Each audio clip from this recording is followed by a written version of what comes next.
안녕하십니까.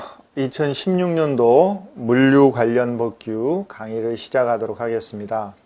제가 대학에 온 이후부터 이제 2004년부터 물류법규 관련해가지고 편찬이라든지 교재 집필 작업을 했고, 올해가 만 12년째네요. 아마 방문각과 강의를 한 것도, 에듀스파하고 강의를 한 것도 한 거의 10년 가까이 되는 것 같습니다. 그래서 오늘 아침에 이제 강의 관련해가지고 강의를 몇 강 찍을 건가 관련해가지고 참 매년 와서 강의를 찍는 게 참 어떻게 보면은 이 기쁜 일이지만 또 이 저임금의 강의를 계속 찍는다는 게 크게 또 반가운 것만은 아닌데, 그럼에도 불구하고 지난해 법이 많이 개정돼서 강의를 하지 않을 수 없는 어떤 그런 상황입니다. 그래서 이제 매년 여러분들 작년에 친분들도 계실 거고 올해 처음으로 이 응시를 하시는 분이 계실 겁니다. 그런데 이구동성으로 이제 여러분들 그 시험에서 물류관리사 합격 당락을 좌우하는 가장 중요한 과목이 아마 법규일 겁니다. 그래서 대학에서 저도 이제 학생들한테 물류관리사 시험을 치게 하는데, 보면은 한 학기 동안 그렇게 열심히 강의를 시킴에도 불구하고 이제 시험에서 과락을 맞아서 떨어지는 사람이 있습니다. 그래서 보면은 참 좀 허탈하죠. 열심히 시켰는데 그럼에도 불구하고 과락을 맞는다는 것은 참 이 법이 쉽지는 않은 것 같습니다. 그래서 보통 보면 지난해 같은 경우에는 이제 제 클래스에 30명이 응시를 했는데 한 12명이 합격을 했습니다. 그래서 물론 걔들은 기존에 여러분들 같이 여러분들 중에 상당수는 아마 두 번째, 세 번째 응시를 하는 사람일 건데, 물론 처음 공부하는 대학생들인데, 대학생들임에도 불구하고 한 보면은 30% 내외의 합격률 6%, 3% 그런 합격률을 유지를 하고 있으니까 일반인들은 아마 더욱 쉽지 않을 겁니다. 그래서 지난해 같은 경우에는 이제 그 철도사업법 같은 경우에 모두 정답 없음으로 처리돼 가지고 이제 우리 30명이 원래 30명이 응시를 했는데 처음에 10명이 합격했다가 2명이 추가 합격을 하게 됐었죠. 그래서 보면은 항상 보면은 이제 이 커트라인에 많은 사람들이 몰리게 돼 있습니다. 그래서 한 문제 차이로 그렇게 이 2명이니까 한 6%가 왔다 갔다, 시험 합격률에 6%가 왔다 갔다 합니다. 그래서 이제 매년 강의를 할까 말까 이렇게 말을 하다가 보면은 이 한 문제로 왔다 갔다 하기 때문에, 특별히 법은 항상 그렇습니다. 개정된 부분에서 많이 출제가 되기 때문에 여러분들이 새 책으로 강의를 하지 않게 되면은 강의를 듣고 그 다음에 공부를 하지 않게 되면은 이제 만약에 개정된 부분에서 나왔다고 칩시다. 여러분들이 구교재로 공부를 해가지고 그 문제가 틀렸다고 했을 때 그 한 문제로 6% 사람이 합격이 당락이 왔다 갔다 하니까 여러분들이 그 커트라인에 몰릴 수도 있다는 겁니다. 처음 올해 해가지고 그냥 시험장 분위기 보러 간다 이렇게 하면은 문제는 없을 거지만, 지난해 떨어져서 올해 이제 합격을 목표로, 지난해는 이제 시험장 구경하러 갔는데 2년 동안 계속, 그런데 올해는 꼭 합격을 하고자 할 때는 이 새 책으로 꼭 공부를 해야 될 겁니다. 그래서 제가 책 팔아먹으려고 하는 어떤 그런 것들은 하나도 없고, 저는 처음에 출판사하고 계약하기 때문에 책이 많이 팔리든 적게 팔리든 저하고는 아무런 관계가 없습니다. 그런데 법규 같은 경우에는 항상 많이 변경이 되기 때문에 꼭 새 책으로 공부하라는 어떤 그런 부탁을 꼭 드리고 싶습니다.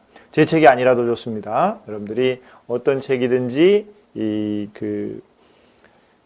새 책을 구해서 봐야 될 겁니다. 그래서 저도 옛날에 시험 공부를 많이 했었고요. 물론 물류관리사 공부는 아니지만 공무원 공부라든지 시험 공부라든지 맨 뒤에 보면 저 양명 나와 있을 겁니다. 아마 여러분들보다 100% 확실한 건 제가 여러분들보다 시험 공부를 훨씬 더 많이 했다는 겁니다.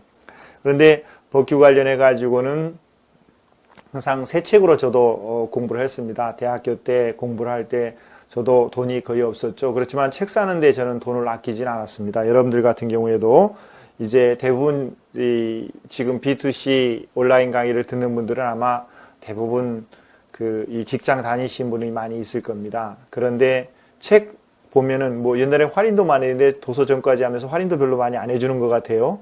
그런데 그럼에도 불구하고 이 책이 올해는 얼마인지는 모르겠는데 24,000원, 작년하고 똑같네요. 그래서 이게 뭐 커피 2잔, 석 잔 값인데 이건 근데 사람들이 이상하게 책에 투자하는 것은 커피 3잔은 친구들한테는 기꺼이 살면서 이제 자기 이 자격증을 위한 책 사는 데는 가끔 아끼는 사람들이 많이 있는 것 같아요. 참, 좀 저는 이해 못하는 그런, 행태인데, 어쨌든 새 책으로 꼭 공부를 하라고 하고 부탁드리고 싶습니다. 그리고 지금 이제 오늘 이 시간은 OT 시간으로서 이제 지난 한 해 동안 물류관련법규가 얼만큼 바뀌었는가, 이런 그 내용을 중심으로 강의를 하겠습니다. 그래서 여러분들이 이제 항상 제가 올해도 깜빡했네요. 앞에도 좀 페이지를 넣어달라고 이렇게 했는데 맨 처음에 머리말, 그 다음에 와이드 정보, 와이드 정보 두 번째 보면 물류관리사 시험이 있어가지고 이제 물류관리사 시험에 대해서 나와 있습니다. 그래서 시험 실시 기관은 소관부처는 국토교통부고 시행처는 한국산업인력관리공단으로 되어 있고, 그래서 매년 6월, 7월에 실시하는데 20회 실시는 올해는 이제 이미 시험 날짜가 공고가 됐죠. 7월 2일입니다. 7월 2일 날 시험이 치는 걸로 이렇게 이미 공고가 됐으니까. 그래서 이제 항상 저는 대학에 있으니까 사실상 이 시험에 응시하는 보면은 한 40%는 현재에 계시는 분들이고 아마 60%는 아마 대학생들이 시험에 많이 응시를 할 겁니다. 혹시 대학생들 가운데서 이 시험 준비를 하시는 분들 같은 경우에는 이제 제가 대학에서 13년 있었는데 만약에 인문사회계열에서 이제 취업에 도움이 될 만한 자격증을 보고자 할 경우에 아마 경상, 경영계열, 물류계열 이 계열에서는 물류관리사가 아마 시험에 가장 많은 도움을 주는 그런 이 자격증 중에 하나일 것 같습니다. 그래서 이제 여러분들이 공부를 할 때 물류관리사는 꼭 따라하고 제가 요구를 하고 있는데 7월 2일이면은 아마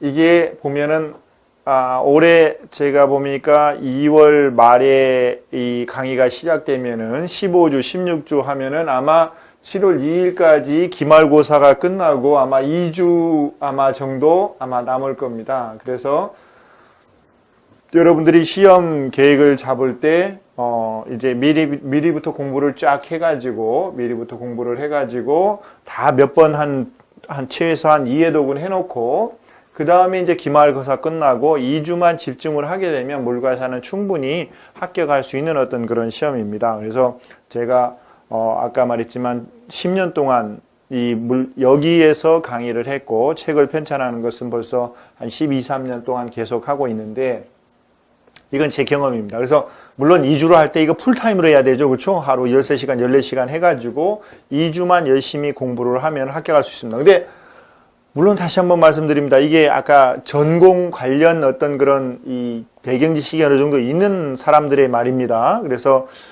전공이 없는 사람들 같은 경우에는 전공 지식이 없는 사람 같은 경우에는 보통 2개월 이상 이렇게 필요한 어떤 그런 시험입니다. 그래서 물론 이거 2개월이라는 건 전부 다 상대적인 개념이죠. 뭐 하루에 1시간씩 투자한다면 2개월로 턱도 없이 부족을 한 거고 이제 어느 정도 시간을 투자를 해서 하루 서너 시간 공부를 했을 때 한 2개월 정도는 투자를 해야 되는 어떤 그런 과목으로 이렇게 알고 있습니다.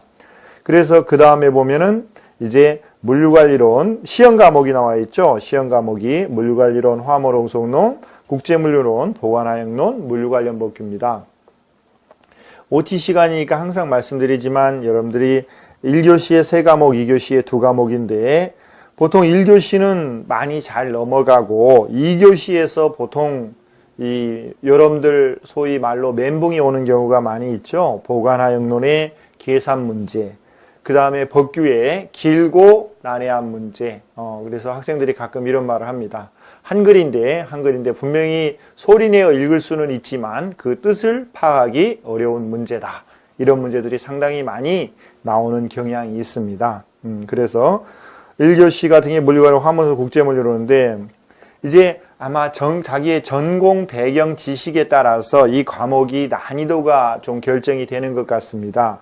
그래서 일반적으로 물리관리란 화문운송로는 대부분 그렇게 크게 어려움 없이 무난하게 치는 것 같고, 국제물리론 같은 경우에 이제 무역이라든지 국제통상전공 같은 경우에는 국제물리론이 굉장히 쉬운 과목으로서 고득점 과목이지만 그 외의 사람들 같은 경우는 영어 관련 어떤 그런 문제도 나오고 인코텀즈라든지 기타 국제물리의 모든 어떤 그런 용어들이 영어에서 한글로 번역된 그런 용어들이 많기 때문에 또 영어 문제도 나오기 때문에 그 부분이 좀 어려운 어떤 그런 경우도 많이 있는 것 같고요.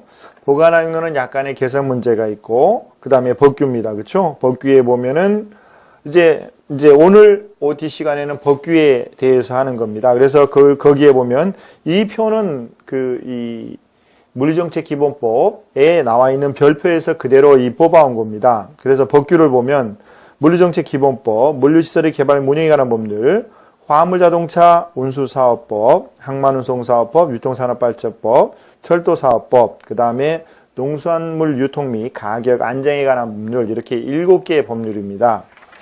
이제 그 다음 페이지에 보면은 물류법규에 관한 어떤 그런 출제 경향 및 수험 대책에 대해서 이 설명을 드리겠습니다.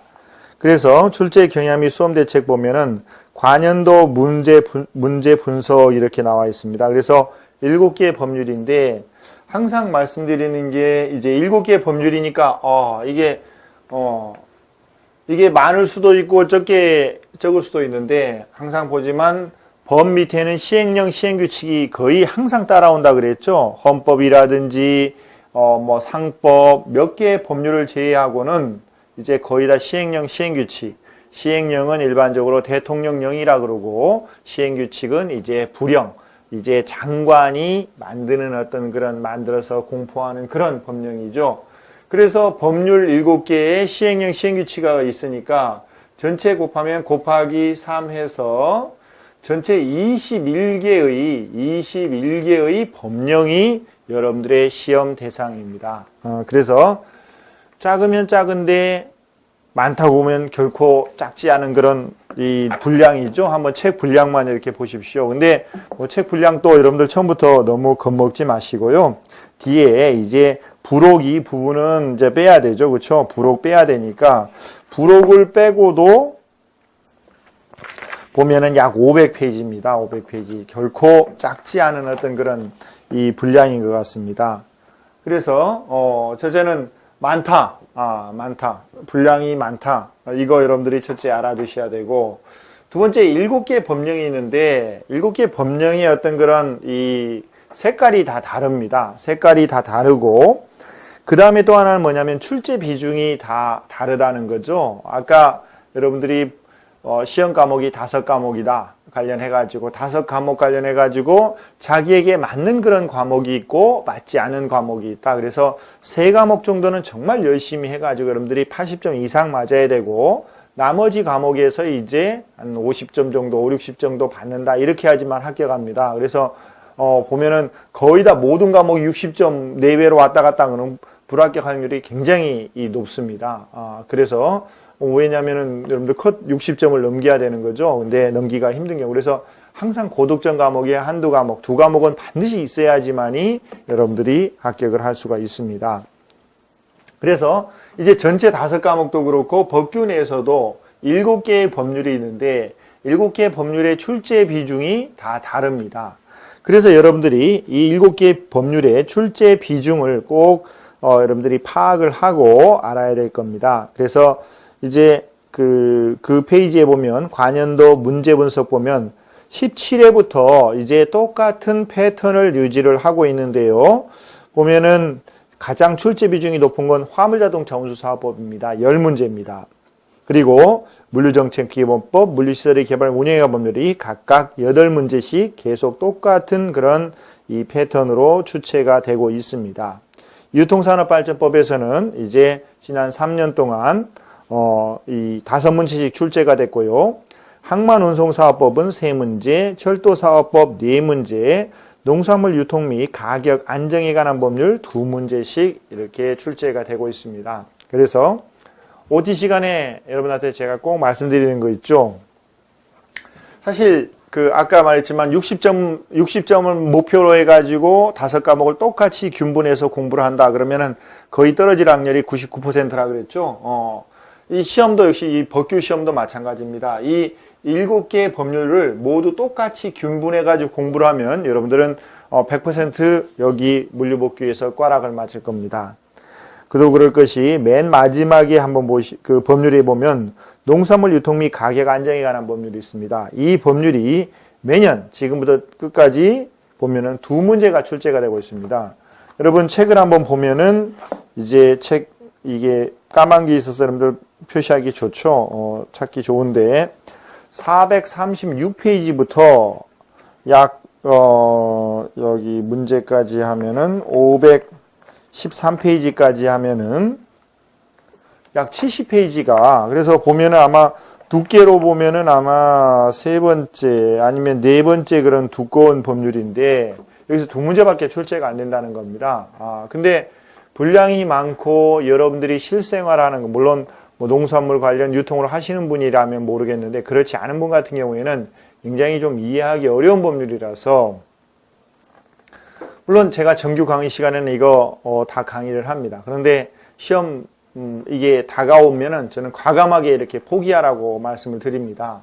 물론 이건 제가 학교에서 하는 겁니다. 그래서 70페이지에서 2문제 나오는데 거기서 어디 나올지는 아무도 모른다는 거죠. 그래서 거의 이 백사장 모래에서 바늘 찾기 그 다음에 나오는 경우에도 굉장히 지엽적인 문제가 나올 가능성이 상당히 많이 있어가지고 투자 대비 효과는 거의 없는 것 같습니다. 그래서 자기가 종사하고 꼭 알아야 될 어떤 그런 사람들이 아니라면은 농산물 유통 및 가격 안정에 관한 법률은 과감하게 좀 제끼라고 권장을 해드립니다. 근데 이건 여러분들 합격이 당락이 될 수도 있으니까 여러분들이 판단을 해야 됩니다. 이건 제 개인적인 소견에 불과합니다.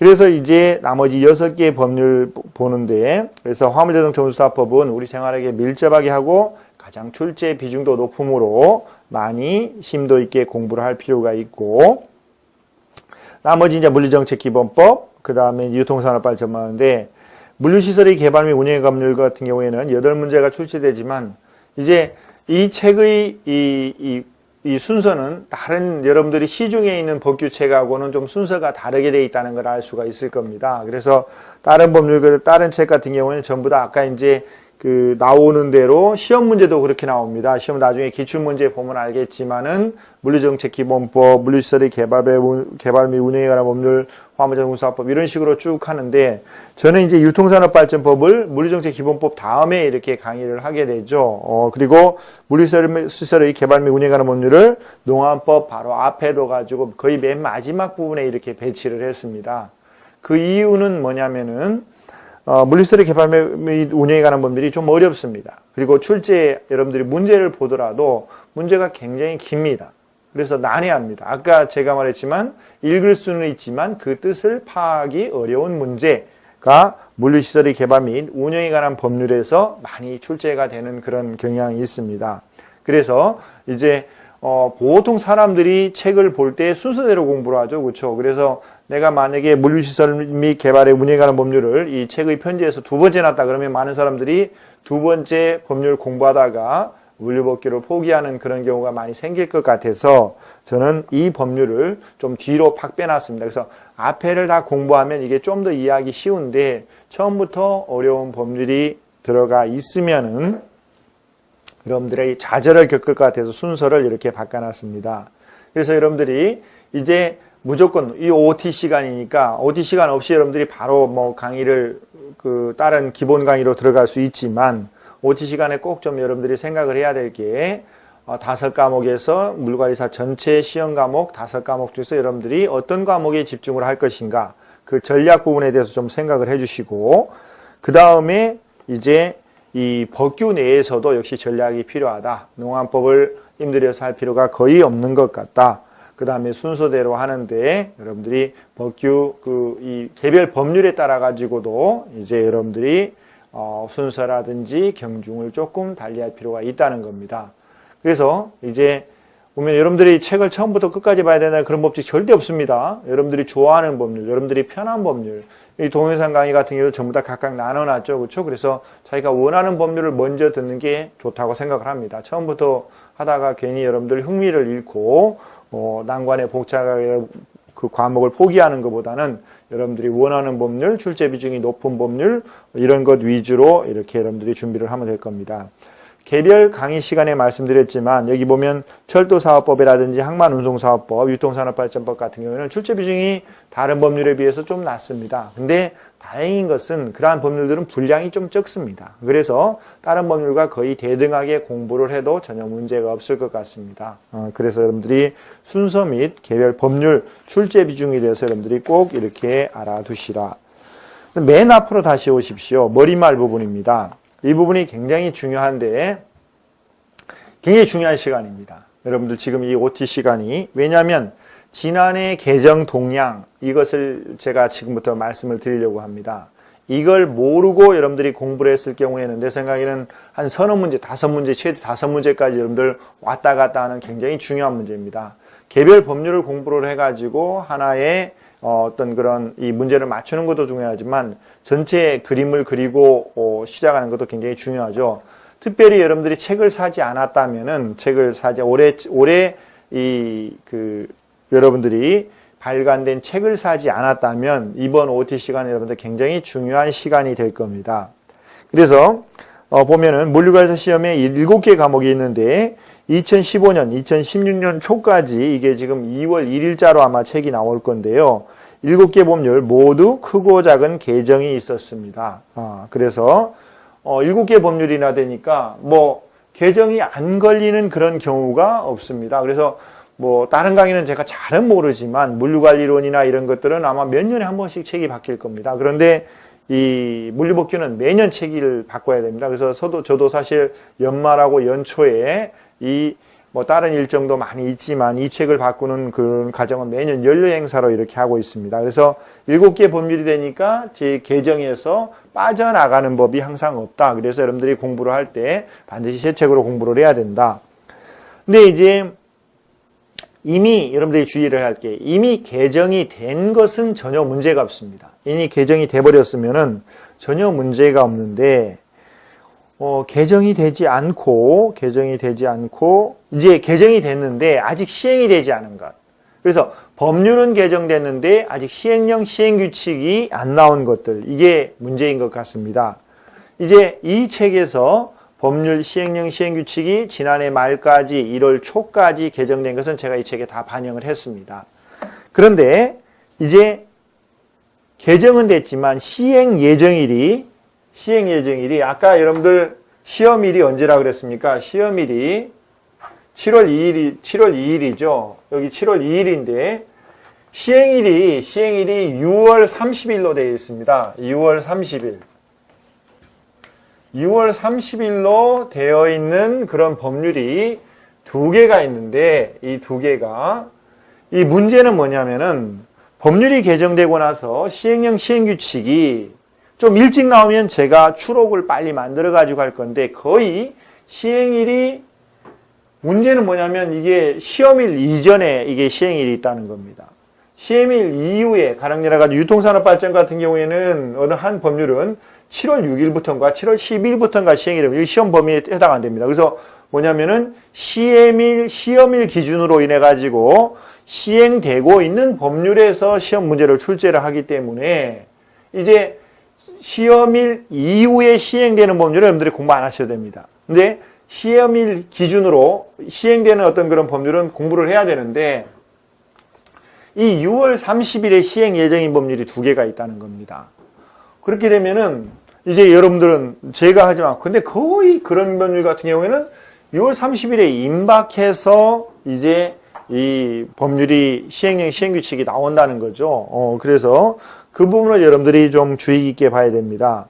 그래서 보면 물류시설의 개발 및 운영에 관한 법률하고 철도사업법 같은 경우에는 이제 시행 예정일이 6월 30일입니다. 그래서 여러분들이 이 2개 법률의 개정 내용과 그 다음에 앞으로 거의 다 근데 시행령 시행규칙에서는 법이 나왔기 때문에 어느 정도 예측은 할 수가 있습니다. 그런데 세부적인 내용이 시행령과 시행규칙에서 나오는 거죠. 그래서 여러분들이 두 개의 법률에 대한 공부를 철저하게 준비를 좀 하셔야 된다.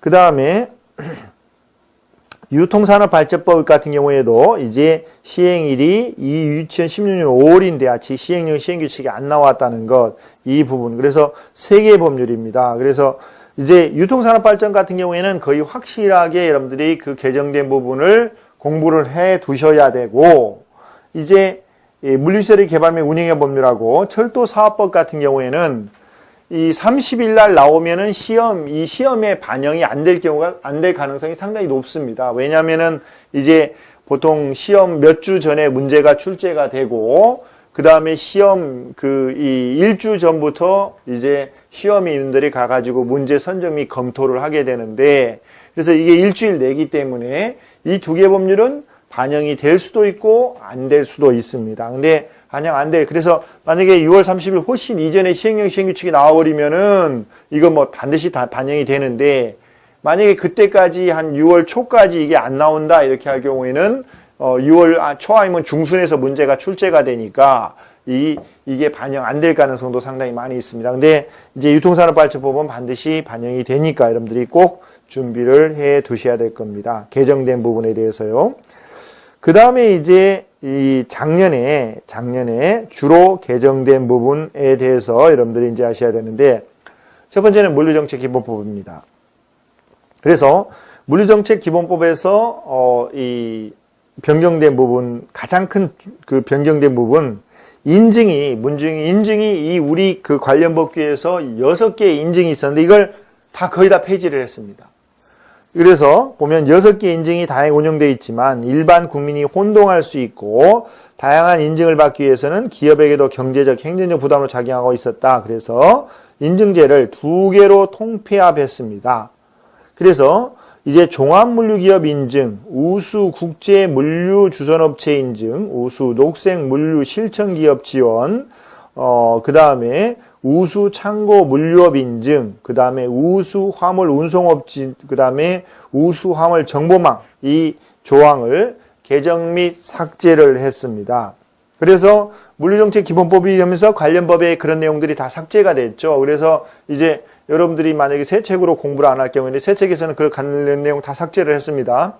여러분들이 이미 삭제가 된 내용을 공부를 할 수 있다는 겁니다. 그래서 6개 인증이니까 그것만 하더라도 여러분들한테 상당히 혼동을 줄 수가 있습니다. 그래서 이제 올해 이 책을 편집하면서 이제 여러 가지 이제 제가 그 문제를 겪었던 건 뭐냐면은, 본문의 내용이 딱 삭제가 돼 버리니까 문제도 삭제할 부분이 상당히 많이 생겼고 기출문제도 상당히 많이 생겼다는 거죠.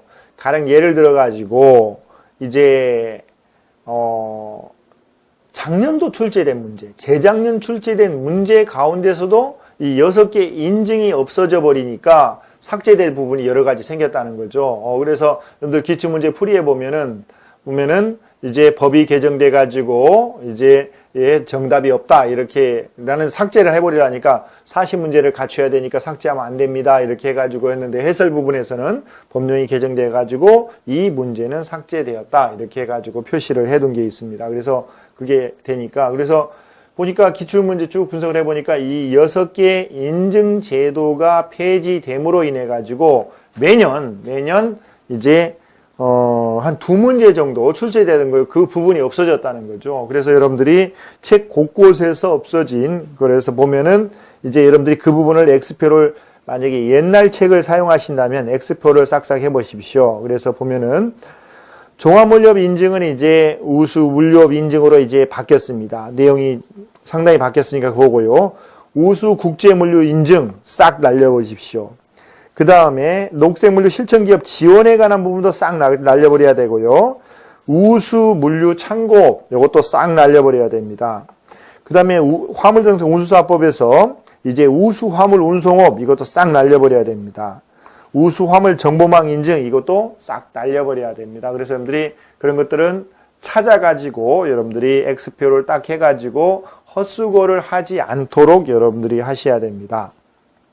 그래서 물류정책기본법에서는 인증에 관한 부분이 대대적으로 하고 다른 법률에 있는 인증에 관한 부분도 이 법률 개정을 하면서 함께 없애는 삭제하는 작업이 진행되었다. 그래서 이제 물류사업에 종합물류서비스 사업을 신설을 했고 그 다음에 이제 이 우수물류기업 이제는 인증 종합물류업체였는데 이제 우수물류기업 인증으로 대체를 했습니다. 그 다음에 다른 어떤 그런 휴폐업 사실이라든지 이런 것들도 마이너한 어떤 그런 개정도 있었고요. 어쨌든 종합물류정책기본법에서 2015년도 개정된 것은 인증과 관련된 부분이 대대적으로 개정됐다는 거 알아두시고요. 그 다음에 물류시설의 개발 및 운영한 법률은 도시내 물류를 지원하고 그 다음에 도시내 물류유통산업 그 다음에 산업을 육성해 도시첨단 물류단지를 도입을 했습니다. 이게 법은 개정됐는데 시행령, 시행규칙이 아직 안 만들어진 그런 내용입니다. 그래서 물류시설의 개발 및 운영한 법률은 도시첨단 물류단지 관련해 가지고 개정이 있었다. 화물자동차 운수사법 같은 경우에는 2번이나 개정이 되었습니다. 아마 계속해서 논란이 되고 있는 그런 법률이 화물자동차 운수사업법이고요. 그래서 이제 제가 국제통상학과에 있는데 국제통상학과에 있는 학생들 중에서 20%, 30%는 이제 물류업 쪽으로 이렇게 진출을 하게 됩니다. 그런데 이제 이 취업할 때 면접에서 아까 말씀드렸지만 물류가사 자격증이 제가 알기로는 무역학과 그 다음에 통상학과 물류학과는 100% 맞죠, 그렇죠? 그래서 이 물류관리사 자격증이 굉장히 많은 영향을 하고 있는 사람과 없는 사람 굉장히 차이가 나고 그 다음에 이 공부를 했는가 안 했는가에 따라 가지고 이제 최종 면접에서 이것을 답을 할 수 있었는가 없었는가 그런 경우도 상당히 많이 있었습니다. 그래서 최종 면접에서 가장 빈번하게 이제 면접 질문으로 등장하는 게 화물자동차 운수사업법하고 유통산업발전법입니다. 왜냐하면 그것들이 사회적으로 굉장히 큰 이슈가 계속해서 되기 때문에 이제 학생들이 취업하고 이제 저한테 연락을 하죠. 그래서 교수님 취업했습니다. 그리고 고맙습니다. 이런 말을 하면서 이제 최종 면접에서 교수님께서 강의를 한 그런 내용들이 나와서 그걸 잘 대답을 할 수 있어가지고 그게 합격해서 취업에서 가장 큰 요인 중에 하나인 것 같습니다. 이런 말을 하는 경우가 상당히 많이 있었습니다.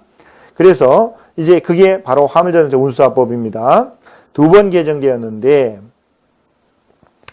그래서 이제 화물자동차 운수사업자들은 사실상 이제 운송업체, 아산업체에 고용되어 있는데 자영업자로 분류되어 있죠. 그래서 다단계 거리라든지 지입제 등으로 인해 가지고 불평등한 낮은 계약 운임으로 생존권이 이어받고 있어 가지고 이러한 것들에 있어 관련해 가지고 이제 운송사업자의 귀책 사유로 허가 취소나 감차가 된 경우 신규 허가를 신청할 수 있도록 이렇게 했습니다. 그래서 사실상 지입을 해가지고 할 경우에는 그 운송사업자가 명의로 이제 되어 있는데 운송사업자가 많이 잘못해가지고 감차가 됐다 이렇게 할 경우에는 신규 허가를 신청을 할 수가 없죠.